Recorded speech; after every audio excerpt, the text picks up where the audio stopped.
जय हिंद दोस्तों। MS study zone academy में आपका एक बार फिर से स्वागत है। हम बिहार स्पेशल पर चर्चा कर रहे थे और यह इसका वीडियो नंबर 4 है, जिसके अंतर्गत हम लोग बिहार की जनगणना, बिहार की कृषि व्यवस्था, बिहार की सिंचाई व्यवस्था एवं बिहार के खनिज संसाधनों पर चर्चा करेंगे। तो चलते हैं बिहार की जनगणना पर। तो अगर हम लोग राज्य की अर्थात बिहार राज्य की कुल जनसंख्या की बात करें तो इसे हम लोग एक फ़ोन नंबर की तरह याद रखेंगे, जिससे हम लोगों को आसानी से यह याद हो जाएगा। तो राज्य की कुल जनसंख्या की बात करें तो राज्य की जो कुल जनसंख्या है वो है 10,40,99,452। अगर पुरुषों की कुल जनसंख्या की बात करें तो 5,42,78,157। और अगर महिलाओं की कुल संख्या की बात की जाए तो कुल जनसंख्या में से पुरुषों की जनसंख्या को घटा दिया जाए तो महिलाओं की संख्या निकल जाएगी 4,98,21,295। अगर कुल जनसंख्या में पुरुषों का हिस्सा निकाला जाए कि पुरुषों का कुल प्रतिशतता कितनी है तो इसका जो होगा ये होगा 52.14% और महिलाओं की जो संख्या होगी वो होगी 47.46%। देश की कुल जनसंख्या का जो हिस्सा है अर्थात भारत की कुल जनसंख्या में बिहार राज्य की कुल जनसंख्या का जो हिस्सा है वो है 8.60%। ये बार बार एग्जाम में पूछा जाता है। और अगर जनसंख्या के क्रम में भारत में बिहार का स्थान देखा जाए तो यह तीसरा है। पहला आपका उत्तर प्रदेश है, दूसरा महाराष्ट्र है एवं तीसरा स्थान बिहार है। अगर सर्वाधिक जनसंख्या वाला जिला पूछा जाए बिहार में तो वो पटना होगा एवं सबसे कम जनसंख्या वाला जिला पूछा जाए तो शेखपुरा होगा। ग्रामीण जनसंख्या की बात की जाए कि बिहार में ग्रामीण जनसंख्या कितनी है तो ये होगा 7,43,16,709। और अगर शहरी जनसंख्या की बात की जाए तो ये होगा 86,81,800। आप लोग इसी तरह से याद रखिएगा फ़ोन नंबर की तरह, जिससे आप लोगों को आसानी से याद हो जाएगा। अगर कुल जनसंख्या में ग्रामीण जनसंख्या का प्रतिशत देखा जाए तो यह होगा 88.7%। इसे आप लोग इस तरह से रख सकते हैं कि गांव में सब लोग साथ साथ रहते हैं, अर्थात 2 को 8 होगा और 1 7 होगा। उसी तरह से अगर कुल जनसंख्या में शहरी जनसंख्या का प्रतिशत देखा जाए तो 21.29% और शहर में लोग अकेले अकेले रहते हैं, इसलिए इसका जो प्रतिशत होगा वो होगा 11.29%। अब अगर हम लोग सबसे अधिक जनसंख्या वाला जिला का क्रम देखें तो सबसे पहला होगा आपका पटना। सबसे अधिक जनसंख्या वाला जिला पटना है, उसके बाद पूर्वी चंपारण है, फिर मुजफ्फरपुर है, उसके बाद मधुबनी है। उसी तरह से अगर सबसे कम जनसंख्या वाला जिला देखा जाए तो सबसे कम जनसंख्या वाला जो जिला है वो है शेखपुरा, फिर है शिवहर, फिर है अरवल और फिर है लखीसराय। अब हम लोग अगर धर्म के आधार पर बिहार की आबादी को देखने का प्रयास करें तो सबसे अधिक आबादी है आपका हिंदू का जो है 82.69%। उसके बाद है मुस्लिम का, फिर है ईसाई का, फिर है सिख का, फिर है बौद्ध का, फिर है जैन का, जिनका प्रतिशत यहाँ पर दिया हुआ है, जिनको आप लोग अच्छी तरह से याद कर लेंगे। अगर बिहार की दशकीय जनसंख्या वृद्धि दर पूछा जाए तो ये होगा 25.4%, जो अक्सर एग्जाम में पूछा जाता है। मोस्ट VVI प्रश्न है यह। सर्वाधिक दशकीय जनसंख्या वृद्धि दर वाला अगर जिला पूछा जाए तो ये मधेपुरा होगा 31.12%। ये भी एक बार BPSC में यह पूछा गया प्रश्न है, इसे भी आप लोग याद कर लेंगे। न्यूनतम दशकीय जनसंख्या वृद्धि दर वाला अगर जिला पूछा जाए तो इसका जो आंसर होगा वो होगा गोपालगंज 19.2%। अब हम लोग साक्षरता पर चर्चा करेंगे, लिटरेसी पर। तो अगर राज्य की कुल साक्षरता की बात की जाए तो वो होगा 61.80% 2011 के अनुसार होगा। अर्थात बिहार राज्य का जो कुल साक्षरता दर है वो है 61.80%। और अगर सर्वाधिक साक्षरता दर वाला जिला पूछा जाए तो यह होगा रोहतास। और सबसे कम साक्षरता वाला जिला पूछा जाए सबसे कम तो वो होगा पूर्णिया। सबसे अधिक होगा रोहतास, सबसे कम होगा पूर्णिया। अगर कुल महिला साक्षरता पूछा जाए तो वो होगा 51.50%। अर्थात हम कह सकते हैं कि 50% लगभग महिला पढ़ी लिखी है। और अगर कुल पुरुष साक्षरता की बात की जाए तो 71.20%। अब हम लोग बात करेंगे सर्वाधिक महिला साक्षरता वाला जिला, तो यह रोहतास ही होगा। सबसे कम महिला साक्षरता वाला जिला की बात की जाए तो सहरसा होगा। सर्वाधिक पुरुष साक्षरता वाला जिला पूछा जाए तो रोहतास होगा। अर्थात सबसे अधिक साक्षरता वाला जिला रोहतास है, पुरुषों में भी रोहतास है, महिलाओं में भी रोहतास है, लेकिन सबसे कम महिला साक्षरता वाला जो है वो है सहरसा। सबसे कम पुरुष साक्षरता वाला जिला की बात की जाए तो यह होगा पूर्णिया। साक्षरता की दृष्टि से बिहार का जो स्थान है भारत के राज्यों में, तो सबसे पहला जो शिक्षित राज्य है वो है केरल 94%, और सबसे कम आपका आंध्र प्रदेश है। अब बिहार इससे ऊपर चला आया है। अगर पूछा जाए कि सबसे कम साक्षरता दर वाला जिला कौन सा है तो वो राज्य कौन सा है तो वो होगा आंध्र प्रदेश। उसके बाद आपका राजस्थान का नंबर आता है, और उसके बाद आपका स्थान आता है बिहार का 70.9%। अर्थात हम कह सकते हैं कि बिहार साक्षरता दर में नीचे से तीसरे स्थान पर है। यह 2020 के रिपोर्ट के अनुसार प्रकाशित किया गया है।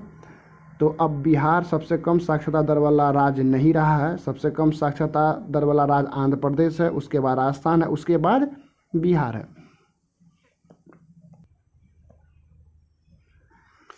सबसे कम साक्षरता वाला अगर जिले का क्रम देखें तो सबसे कम साक्षरता वाला जिला आपका पहला पूर्णिया है, फिर सीतामढ़ी है, फिर कटिहार है, उसके बाद मधेपुरा है। और सबसे अधिक साक्षरता वाला जिला की बात की जाए तो पहला आपका रोहतास है, फिर आपका पटना है, फिर आपका भोजपुर है, फिर आपका मुंगेर। अगर रोहतास की बात की जाए तो यह 73.37% है, और 73 का उल्टा 37 होता है। इस तरह से भी आप याद रख सकते हैं। और अगर पूर्णिया की साक्षरता दर देखा जाए तो 51.08% है, जो कि सबसे कम साक्षरता दर वाला जिला है। जनसंख्या घनत्व, सबसे पहले हम लोग समझने का प्रयास करेंगे जनसंख्या घनत्व किसे कहते हैं।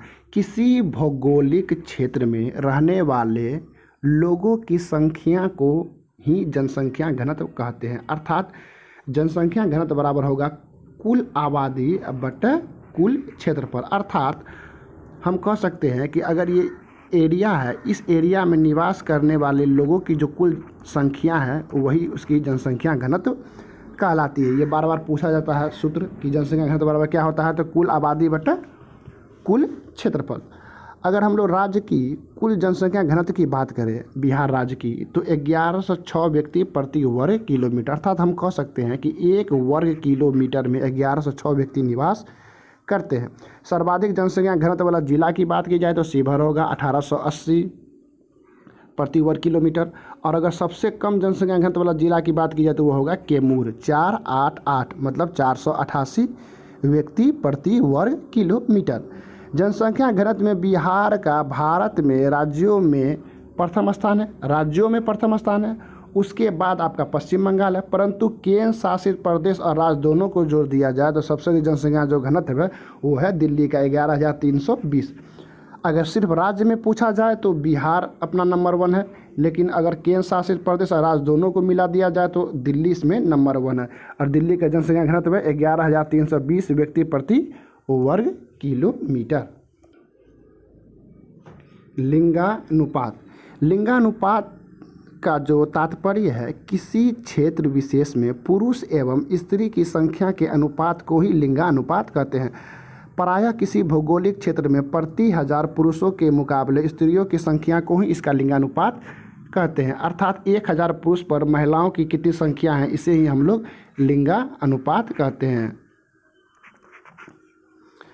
तो अगर हम लोग राज्य का कुल लिंगानुपात की बात करें तो 918 महिलाएं प्रति 1000 पुरुषों पर।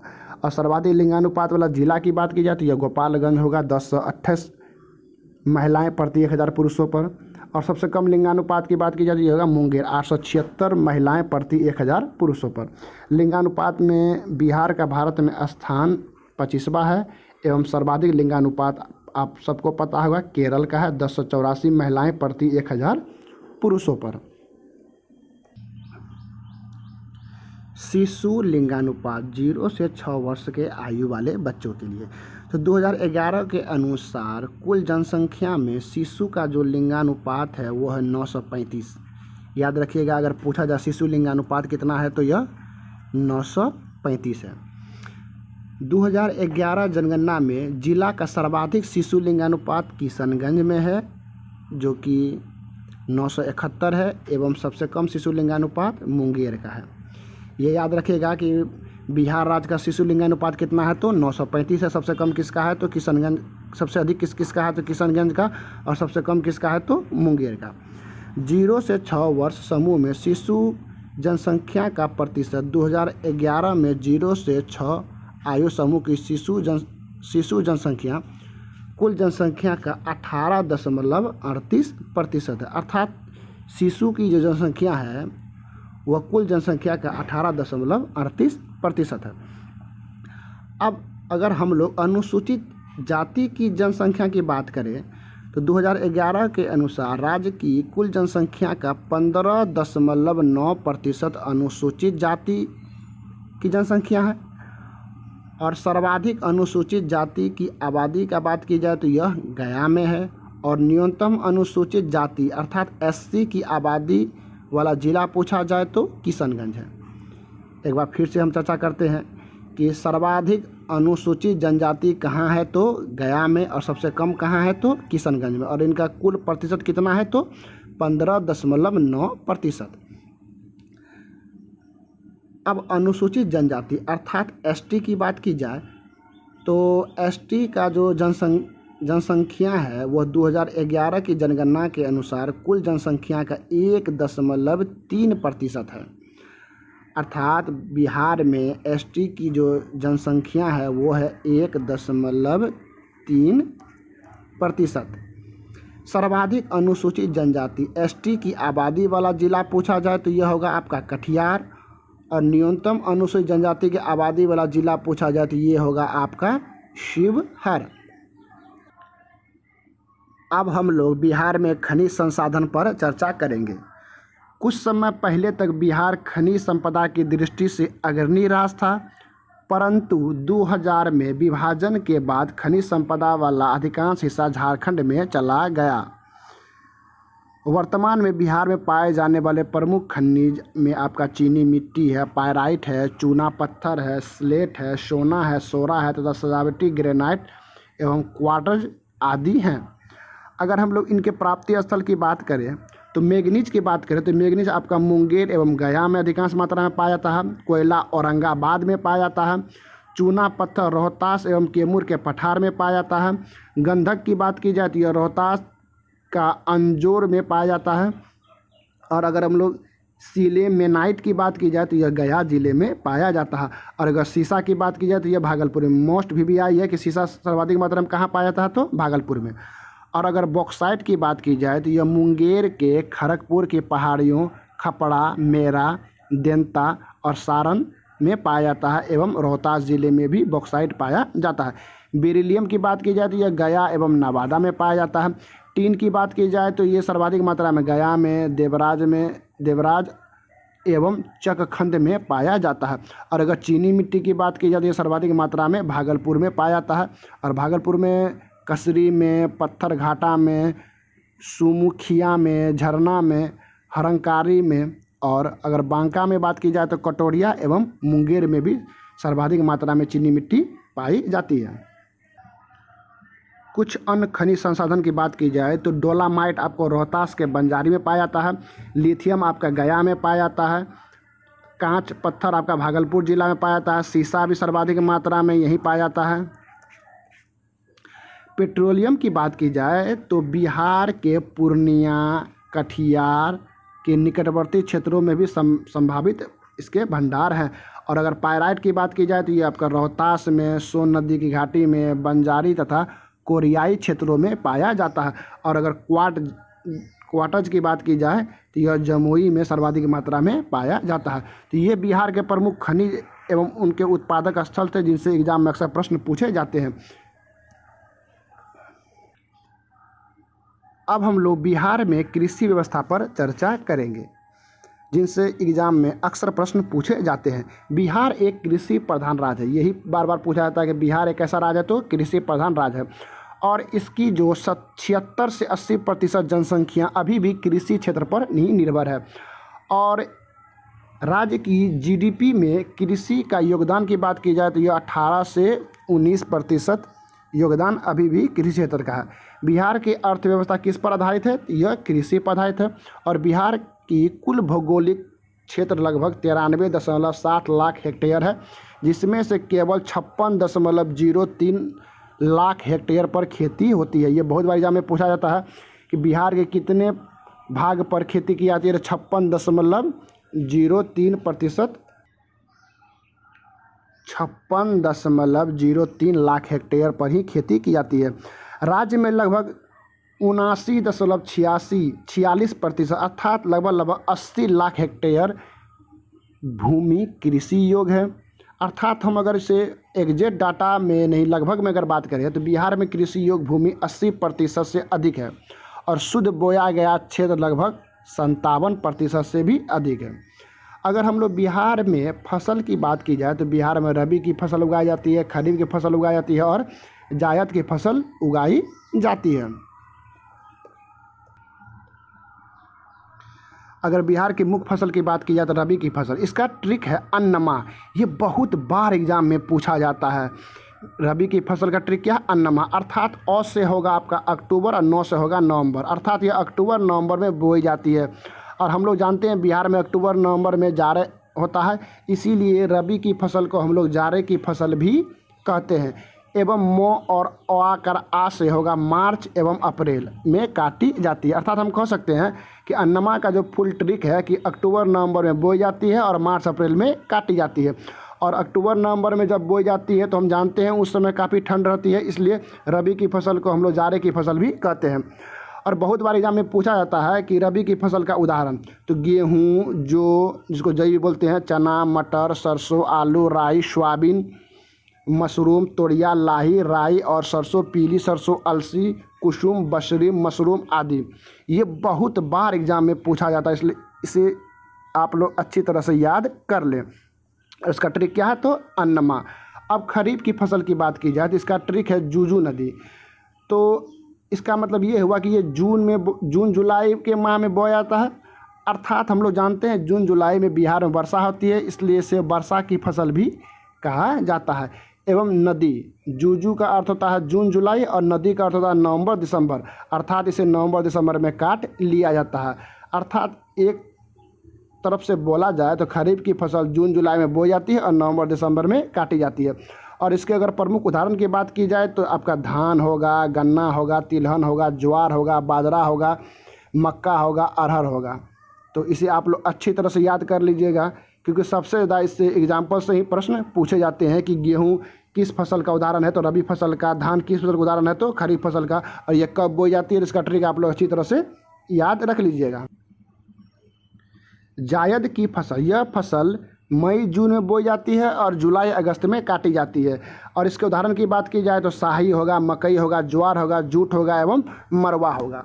तो जायद की फसल भी बोई जाती है जो मई जून में बोई जाती है और जुलाई अगस्त में काटी जाती है। अब हम लोग बिहार में सिंचाई पर चर्चा करेंगे। तो बिहार में सिंचाई के साधनों में जो प्रमुख है वो है आपका नहर, जिसको हम लोग कैनाल बोलते हैं, नलकूप जिसको ट्यूबवेल बोलते हैं, तालाब इसको पौंड बोलते हैं और कुआं इसको वेल बोलते हैं।